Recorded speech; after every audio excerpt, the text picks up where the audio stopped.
Hi, I'm Len Groom, Technical Product Manager for Power Sports at AMSOIL, and today we're talking about heat, specifically in V-twin motorcycles.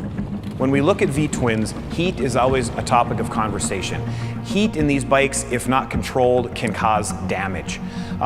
Pistons, cylinders, always something that people are thinking about when we're talking about heat. If the heat gets too high, you can cause damage to the cylinders, you can scuff the pistons, many things that can happen to this bike if we don't manage heat.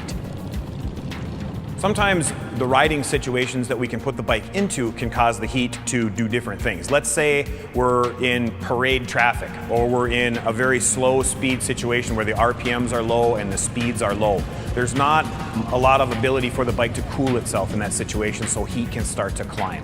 Let's say we look at the bike itself. A large bagger can have fairings, it can have guards, it can have different covers on it that are going to keep the bike from cooling itself. The outside temperature can have a direct relation to the temperature of that motor. So the environment, the bike itself, the situation that we're putting it in can all have an effect on heat. There are several different ways that you can manage heat, but the first thing you need to do is establish that there is heat. And the best way, and often the cheapest way to do that, is to replace the bike's factory dipstick with one that incorporates a digital readout. You simply unscrew the factory stick, put this one in, and you can actually see the temperature of the oil as you ride the motorcycle.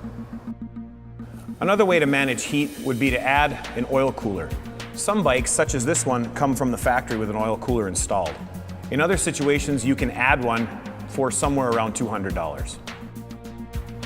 A third option would be to actually add a cooling fan. The cooling fan is going to fit somewhere in the frame, and it's going to blow air across the cylinders of the motorcycle. This option getting slightly more aggressive, slightly more expensive. You're looking at $200+ on this one.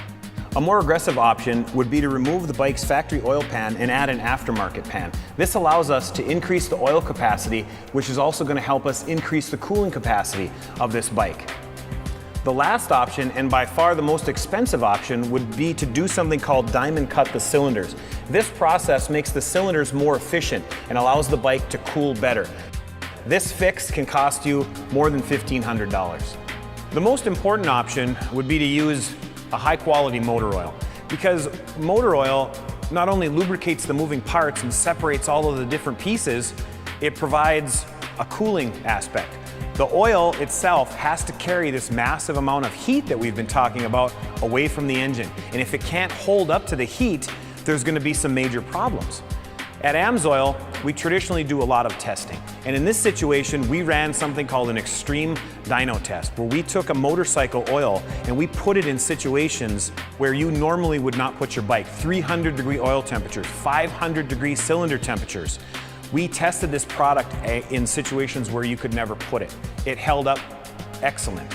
For more information on this, take a look at the Extreme Dyno video.